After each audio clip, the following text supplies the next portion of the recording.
Oops.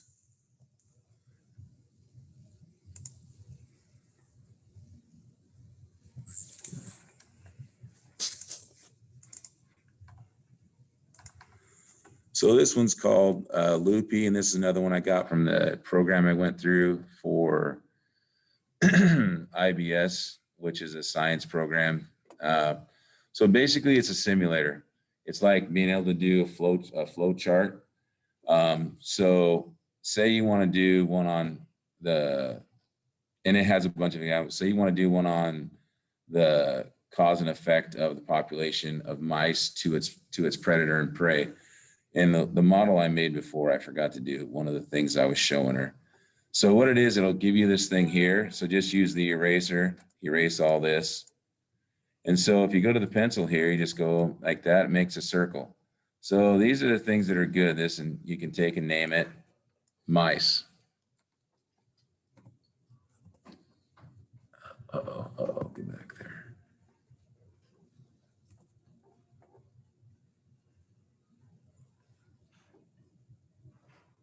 This is hard to run it from the side. And I want a lot of those. And so now I need to add a predator. So I'm going to add, this is going to be my fox. And then I'm going to add another predator. I'm going to add my owl. And you're going to have a little bit of, well, you know what? Now they're competing for a food source. And then you take this here and you draw a line. So when there's this, that's a positive. When this population goes up, that's a negative. And to change this, you just go over here at the top. It's a negative. And so you're going to do the same thing here. Oh, there we go. Come on, let go. And that's going to actually be a negative. And this will end up being positive. So one thing with this, the longer the lines are, the longer it takes for the effect to go into effect. So you want to keep them as tight as you can unless you want a slow reaction. And so now with these ones here, you're going to draw it back and forth because as their populations go up, it's going to affect because they're going for the same food source. So we're going to go here, make that a negative. We're going to go here. Come on, let go.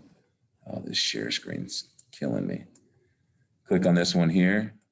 Let's see. Come on, there we go. Loopy, fillable. And I can go back over it with you in a second. So I've got everything lined up. I have my mice, my owl, and my fox. Those are my three. So when we're talking about segregation for their specific niches in the environment, well, these two are directly competing. So you're going to see what happens. So I'm going to start it. And so basically, all right, here we go, mice. So he sends them out. Uh-oh. And so it goes up a little bit, but you can see how everything, the cause and effect, and now it's just going too fast.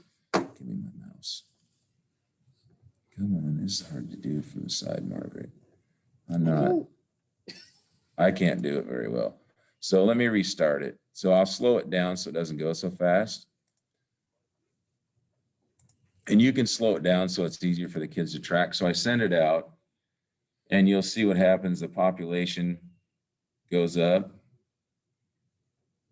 And then when these go across, it just shows what happens. And it'll get to where these completely shrink and they'll go up and down based on the inputs. And so I use it for cardiovascular system. I use it for the circulatory system. I use it for a big biome, like when they're doing a food chain, or if they're doing a food web, I'll let them design it on this. And so it helps them give it, after about 30 seconds, it gets a little out of shape. But for the first 30 seconds, it stays pretty good. And you got to have them turn it down.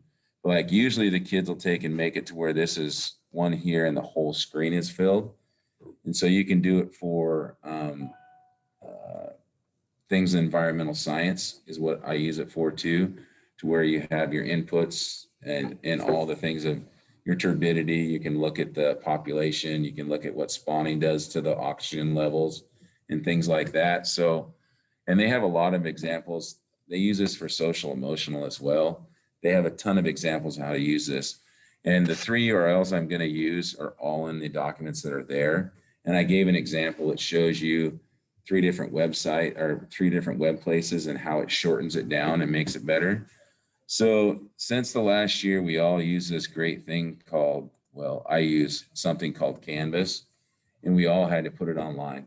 And if you don't have Adobe and you have PDFs where you have it to where you can do Adobe fillables to where you can actually shrink it down and convert it to a Word document, or you don't have it to where you can make that PDF fillable.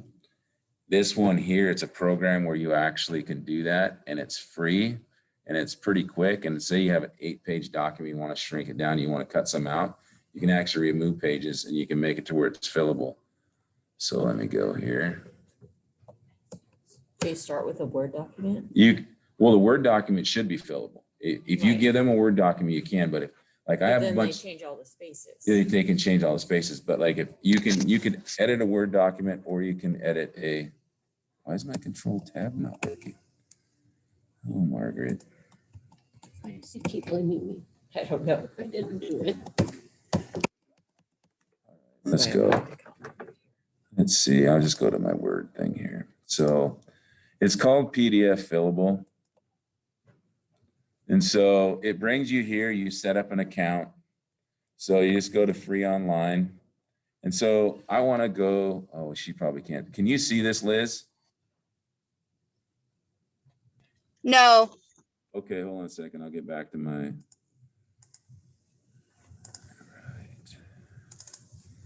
So it's called PDF Escape. So I want to take and upload a PDF to work on. So I just click on upload, or you can create a document in here, and I don't create, I always just upload, but you can create. So I just go there, I browse my computer. I'm going to go to my summer conference. I'm going to go to my bit.ly Loopy file. Oh, here's the one, my example for shortening. So I open it up and it'll bring it in here. And this is my dihybrid cross. So I see my documents 9 pages long.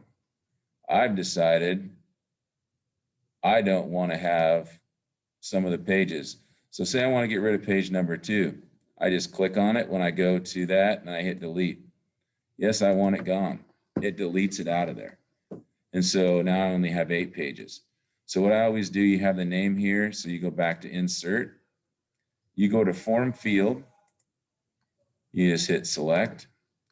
And then you just take and go up here and drag it, make a box. That is now fillable.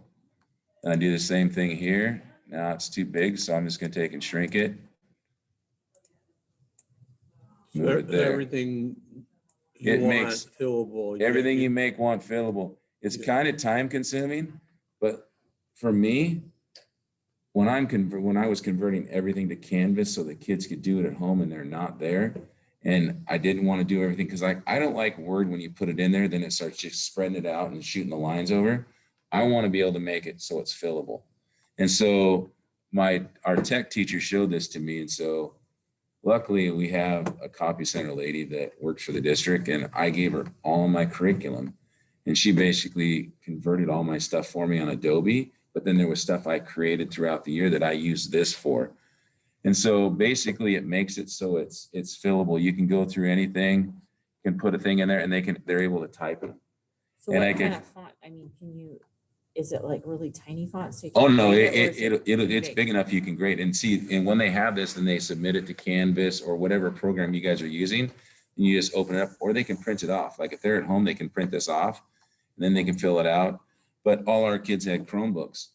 The only thing is when you use this or you put something in Canvas that is not a true Adobe, when you go to save it, depending on which version of the Chromebooks you have, they either have to hit print and save as PDF so they can actually save it, type on it, and it doesn't go away, and they submit it blank. Or if it depends on what model they have, they can actually download it and make the copy into their Google Drive or whatever it is. and it works. There's the two different ways you have to do it. So that's the whole trick with this, is like the first 2 weeks of school, our tech guys were so slammed. It's like, hey, my kids can't do their assignments. So I had kids taking pictures on their phones, or I was having them screenshot it until they got me the fix for it, because I had no idea how to fix it. Because we basically came back and they told us you're using Canvas. And it's like, oh, okay. So that's why we scrambled. The tech guy showed this to me. And so you just go through and fill it in. It takes me on a 9-page document. It takes me usually about 5 minutes to go through, because once you have one, you can click on it. You can just hit duplicate, and I can just start grabbing them and moving them in place. Duplicate. And and this is the time consuming part. And then you put one over here for the genotypes and phenotypes. And so that's basically all this is. You know, like I said, the bit.ly shortens the URLs down. Your Loopy is a cause and effect. And IBS, they think it's the best thing since sliced bread. To me, it only works for about the first 30 seconds, because then it starts getting it. You saw how fast those arrows were going. It gets discombobulated and you got 50 arrows going. It's just up and down, up and down. It's just too fast. So have the kids lower their speed down on that Loopy, and it will work really well as long as they get the plus and minuses right, and let them look at the examples. And some of the examples you have to look out for. So if you like, if they go to look at some are like human sex reproduction, they're appropriate for school, but some of the kids will start doing stupid stuff like we have all our students do. So that one there, I like using it. I'll show an example really quick of one of the cardiovascular system ones the kids did. So I'll stop sharing here and see if my goodness, it doesn't work. So That's then you interesting. just save that. So you save it. Oh yeah, let me get. And then you can Here, let me. upload I'll it go to back to it. Google or wherever. So here, I'm sorry, I should have showed you that. That's my mistake for being dumb. So I say I'm done now. So I'm going to go over here, and I'm going to save the document, and then it'll just save it there. And once you do so many on the free one, it'll stop it. So instead of saving the document like that, you're going to want to go and go right here. And you're going to want to go and click on the bottom one. It has the print, and you just go save. Don't make a liar out of me. And then open the folder, and you pick what folder you want to drop it into. And so you just pick it there, and then you save it. You just file save it. And it's really quick and easy. So, and then you can just take that and upload it to your Chrome, or not your Chrome, but your Canvas.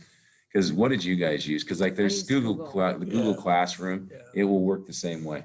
It will, and you can do fillable PDFs. Like I have stuff that I have my Punnett Square stuff that I changed my inputs from my dihybrid crosses. So instead of having to take and redo it all, I can change it on my Fillable, and I can go in and erase it and type in the font that I want to. So then I don't have to take and create it and go back through and change and put all the squares back in so they can fill in what goes in those boxes. And it makes it a lot nicer, because I don't like recreating things where it takes me, 8 pages to recreate it. Can you set what they type as a different color? With this one, well, see this one here, you can put the stuff in there, you can make it to where they have to highlight it. They can highlight it as well. So they when they turn it in, but with mine, I just give it to them primarily blank. But like, if there's stuff, like if it's a worksheet that I have, and I only want them to do the even numbers because I've already done the odds and I give them, or if they're ones that I really want them to dive into to get the understanding of it, I may fill in 3/4 of the assignment, and I'll say the ones that are blank, you're responsible for. And I'll put a little box next to it with a check, and they know they're supposed to fill them, because I know when I go through, I know which ones I saved. So I don't have them change font, but they can go through and change the font when they're filling them, because they have all the options to do what they want. Because when you upload it to Google Classroom or Canvas or whatever you guys use, you can do whatever you want with it. It's one of those things that it saved my bacon this year, because of kids weren't coming in, even when they were supposed to be coming in. Our counselors said, well, you guys don't have to come in. Well, still had to do the work, so they were able to do it from home at least. And so everything of mine now is basically made it to where all my curriculum's digital. I don't have paper anymore. So everything I have is completely digital, and that's all I'll do from now on. Now, if I have a kid, because that way I can upload it to Canvas. If they're in Timbuktu on vacation during the school year, which doesn't make sense to me, they can upload it and they're good. They can do their work there. But they obviously, our district, if they're gone a day, they get a day. I'm trying to get my new administration that's coming on that all our stuff is available online. If they choose to go on vacation, this gone a day, get a day. No, if you're gone, you need to take your time to get your schoolwork done, and then you can go off and do what you want. But I don't know if I'll be able to get that one to fly. So is there anything, because you came in late, I went over the shortener. Is there, I've done that. you did the Bitly? Yeah.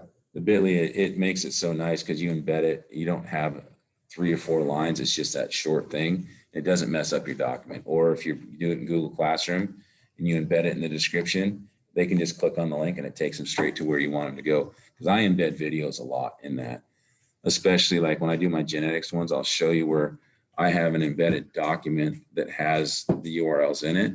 They click on it, it's timestamped. They can watch the genetics and it goes through and they can answer the questions. And then it leads them to the next assignment that you have to pay for. That basically, you know how I said you can do it's a Punnett square, and it's just a basic. So it's 4. So if they get it right, it'll make it green. And if they get the phenotypic and genotypic ratios right, it's green.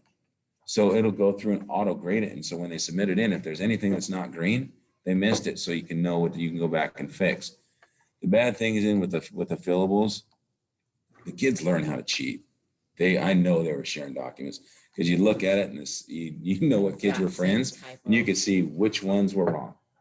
But it's a nice thing because it gives them immediate feedback. And I don't know how to do that. And that's why I bought it, because Punnett Squares seems like it takes a long time for the kids to understand and learn it. And so that's primarily why I use it. And I paid it was $5. It's the best $5 I ever spent. Because I go from the videos they watch and fill out the worksheet, then I do that one. Then I go to my dihybrid cross. And then the culminating one is I paid $5 for another one. You can do an individual person, you breed dragons. Yeah, you were saying that. Yeah. And then you just take and you can pull it. It's got a spinner and then it shows you, they figure out the genotypic and phenotypic.